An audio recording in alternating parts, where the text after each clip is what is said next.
আসসালামাইকুম, সবাই কেমন আছেন? আশা করি সবাই ভালো আছেন। আজকে আমরা এসেছি আমাদের ইজারকান্দি এই মাধবপুর গ্রামে চাচার বাড়িতে। চাচা অত্যন্ত দরিদ্র একজন মানুষ।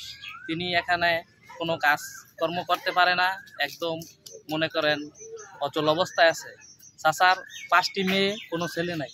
তার পরিবারে বর্তমানে কোনো ইনকামের রাস্তা নাই এবং সংসার থেকে চালাবে তেমন কোনো একটা নির্ভরযোগ্য কোনো কিছু নাই।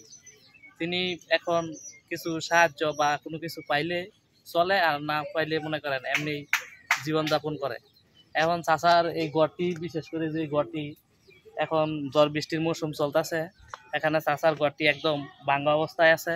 চাচা এই ঘরটিতে এখন ঠিক করতে পারতেছে না, তার কোনো টাকা পয়সা নাই। যদি কোনো সাহায্য বা কোনো কিছু পায়, চাচা এই ঘরটি নতুন করে সংসার করে নিবেন এবং তিনি তার ঘরটিতে থাকতে পারবেন নিরাপদে। এখানে চাচার ঘরের সামনে একটি মসজিদ আছে। চাচা কি মসজিদে জায়গা দিয়েছিলেন নাকি? চাচা মসজিদে জায়গা দিছে। এখানে বর্তমানে তার ঘরটা ভাঙা, একদম ঘরটা দেখান। আচ্ছা, ঘরটা দেখাইলাম ঘরে চাচা দেখেন, একদম ভাঙ্গা গেছে। হ্যাঁ, টিন তো এই যে ভাঙ্গা অবস্থা রয়েছে, ছিদ্র টিদ্র এদিক দিয়ে দেখেন।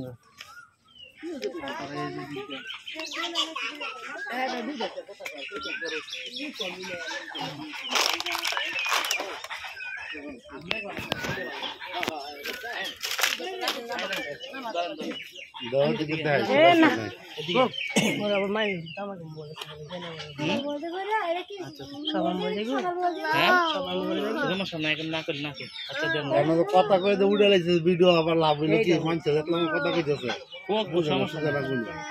সমস্যা নাই। ভাই আমার 5টা মাইয়া, আমি কাম কাজ করতে না, চলতে না, এই গলটা বাইরে আমি করতে পারি না ভাই। আল্লাহর রাস্তা আমার কিছু সহযোগিতা করে দেবেন আমার। তাহলে গোটা কি নতুন করে উঠে থাকতে পারবো? তুফানের মৌসুম আসতেছে। আমার দাদা অত্যন্ত একজন ভালো লোক, আল্লাহ লোক। সে বর্তমানে অসুস্থ, সে কোনো কাজ করতে পারে না। তো দেখেন ঘরটা ভাঙ্গা, ঘরটাতে বর্তমানে বৃষ্টির দিন, ঘরে পানি আসে। তো আপনি যদি সহযোগিতা করতে চান, এই আমার চাষার ঘরটা যদি উঠাই দেন, তো চাষা কেউ খুশি হইবে। হ্যাঁ,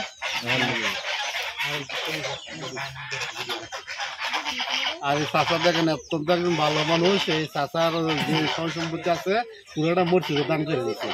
বর্তমানে চাষার আর কিছুই নাই।